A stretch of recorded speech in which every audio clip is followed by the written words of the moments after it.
አንተ ዛሬ ያለህበት ደረጃ የትናንትናው ነገ ሠራዋለሁ ውጤት አይደለም።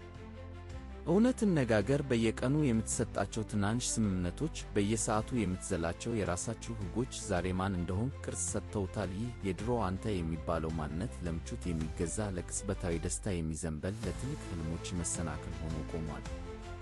ነገር ግን እውነተኛ ጥንካሬ የምትገነባው ከራስህ ጋር በምትዋጋበት ጸጥታ ውስጥ ነው። ሥነ ሥርዓት ማለት ስሜት ሲኖርህ መሥራት ሳይሆን ስሜት ሳይኖርህም እንኳ መርሆችን ማክበር ማለት ነው። ያለማንም ምስክርነት በጨለማ ውስጥ የምትወስነው እያንዳንዱ ጠንካራ እርምጃ ያንተን አዲስ ማንነት የሚቀርጽ ጡብ ነው።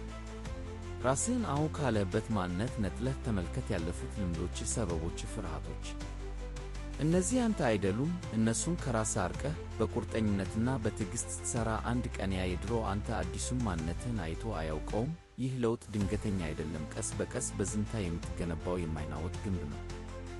ዛሬ ማታ ያ የትናንትናው አንተን ትተህ አዲሱን ራስህን መገንባት ጀምር። አንተን ማንም ሊያውቅህ አይገባም፣ ስኬትህ ብቻ ይናገር። ስለዚህ ያ የድሮ አንተ አዲሱን አንተን ሲያየው ሙሉ በሙሉ እንግዳ ሆኖበት ይገኝ።